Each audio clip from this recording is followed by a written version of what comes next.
Welcome back to the channel Future CS. I hope you're doing great. Coming to this video, we'll be discussing about the definition of listed company.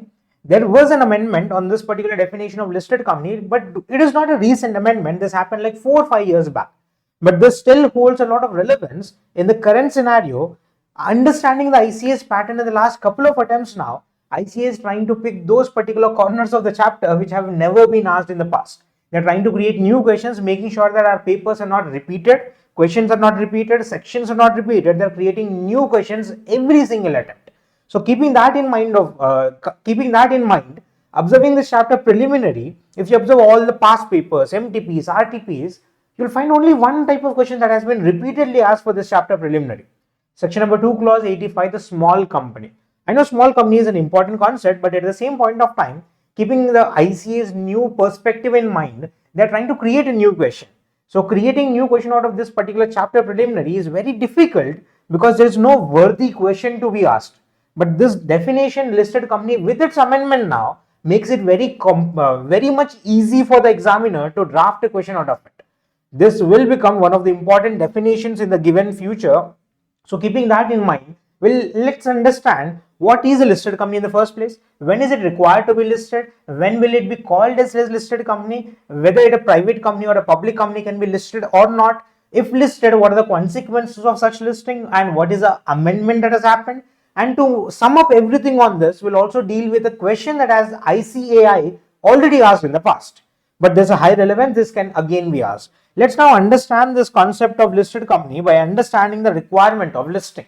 If you observe the topic, this is a draft I have picked from my material of CA Inter. This is just bits and pieces, guys. So coming to the topic, issue of securities, this is a draft, this is a pick from section 23 here, where we have two types of companies, a public company and a private company. A public company can raise finances by issuing securities in 4 different options.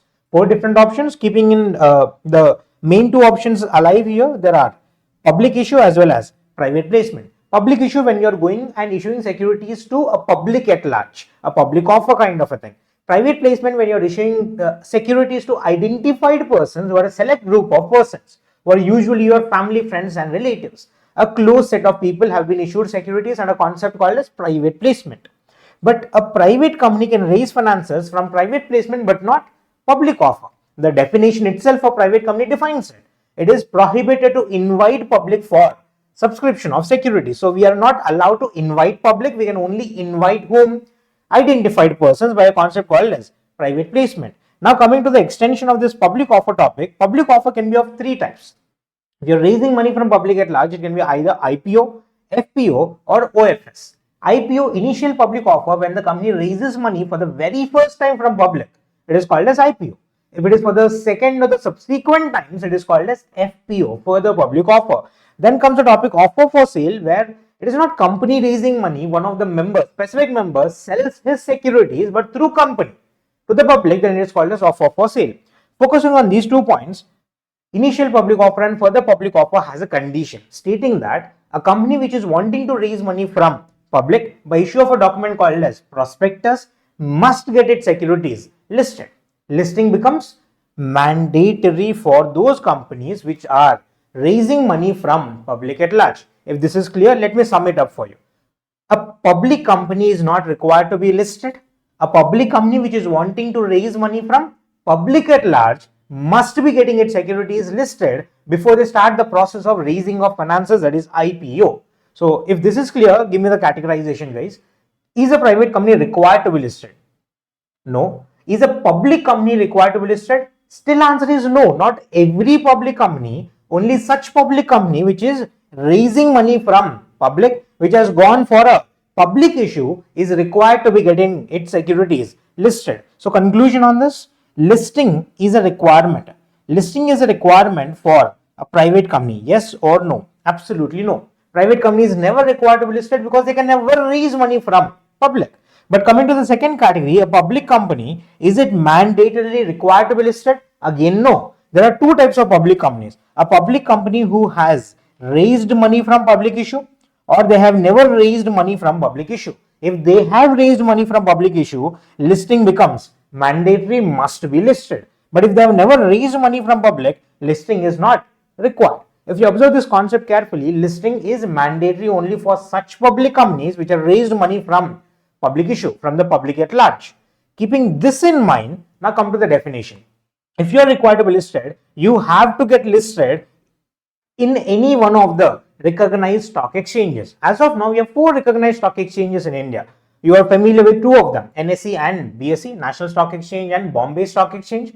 We have Kolkata Stock Exchange and Metropolitan Stock Exchange. Now coming to this, we have to get our securities listed on any of the recognized stock exchange. If you get it listed on any of the recognized stock exchange, it will be called as a listed company. So give me the definition properly, guys. Listed company under section number, this is given under section number 2 clause 52, defines it, means a company which has any of its securities listed on any of the recognized stock exchange. There comes a problem. There was a small problem on this. Now observe the problem, listen carefully, take it a little slow from here. Sir, I am a private company. I have never raised money from public. I have never gone for a public's issue. I have raised money only from private placement. Am I required to be listed? No. But the process of listing provides a good ton of benefits for a private company or even a public company. Listing will make sure that my securities are available on the stock exchange. People can come and trade it. People can come and purchase and sell it on a regular basis. It creates liquidity for my investors. They can sell it, they can purchase it whenever they want it. Even not only securities, if again, I hope you know this word, the word securities doesn't only include shares, it includes both shares and debentures also. So if I'm getting my securities, shares or debentures listed, that will make sure that my reputation in the market grows, my goodwill as a company grows, my availability, my visibility at the market will grow. So I have benefits of listing, but I'm not required to be listed. So what happened? To receive those benefits of listing, I might have gone for listing. I might have got my preference shares or my debentures, or my equity shares for that matter, got listed on the recognized stock exchange, but I'm not technically a listed company. Now observe this. If I am fulfilling the definition of listed company, but I've never raised money from public at large, the intention behind this definition, the lawmaker had the intention that if you have raised money from public at large, we'll call you as a listed company, and the listed company has to follow a lot more rules and regulations as compared to a normal public company or a private company. Has to follow not only Companies Act but also has to follow SEBI regulations and SCRA regulations. So it becomes a lot more difficult for those companies to follow the compliances, file the documents, pay fees, etc. But I still want the benefits of being listed as benefits of a company being listed. Now comes the problem. A private company or a public company which has never raised money from public at large, which have issued securities only through private placements, started listing their securities, but by listing their securities, they had a huge burden on their shoulders to follow the rules, regulations of Companies Act and SEBI SCRA as if they were a listed company. The intention of lawmaker was not being satisfied here. Now they have made an amendment. Obviously, the logic is clear for you now. Now they have made an amendment to make some exceptions. Will exclude such category of companies which has never raised money from public at large, which has never intended to raise money from public at large, so that they'll still enjoy the benefits of being a listed company but will not have the compliances of listed company. Will have certain exceptions. If this logic is clear, if not, go watch this extra last 2-3 minutes of explanation again, guys. Get this clear. There are certain exceptions. Exception means that they might still be fulfilling the definition. They might be still a company where their securities are listed on the recognized stock exchange but will not be classified as a listed company. They don't have to follow the compliances of a listed company. They have given a total of 3 exceptions. The first exception comes with a topic. Don't read it. Let me explain it. Then I'll make sure that you'll read it properly. First exception comes with the topic that it is given to a listed company. It is given to a listed company. Wait a second. It is, sorry. Wait. It is given to a public company which has not got its equity shares listed, but it has got its non-convertible debentures or non-convertible preference shares which are issued on a private placement basis. Observe the words carefully. It has not been issued to the public at large. It has been issued on a private placement basis, and they are not even equity shares. They are either preference shares or they are debentures which are non-convertible. They'll never be converted into equity shares. If these kind of securities are listed by a public company which has not got its equity shares listed, they'll be exempted from the definition of listed company. They'll not be called as listed company. They don't have to follow the procedures of listed company. Highlight the keywords here. Which company are we talking about? A public company which has not listed their equity shares but have got their listed non-convertible debentures or non-convertible preference shares which are issued on private placement basis. If they are issued on private placement basis, that means it is clear that public are not affected. If public's money is not affected, why should I comply with all the huge rules and regulations of a listed company? I am being exempted from the definition. There is an exception. Second exception is also for a public company. Listen carefully this time. Listen carefully with the first sentence. This will clear your doubts here. A public company which has got its equity shares listed. First exception, we did not have equity shares listed. Non-convertible preference or non-convertible debentures were being listed. But this time we got our equity shares listed, but not listed on the Indian recognized stock exchange. It got listed on a stock exchange of a foreign jurisdiction. It is outside India. If it is listed outside India, is it tradable in India? That means it has never raised money from public at large in India.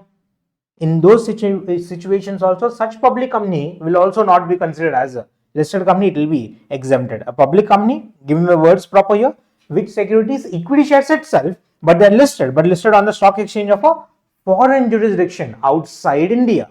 The last category, a private company. A private company which has issued non-convertible debentures on a private placement basis, which has not even issued shares, non-convertible debentures on private placement basis, and has got them listed on the recognized stock exchange, will not be considered as a listed company. So there are 3 exceptions in total.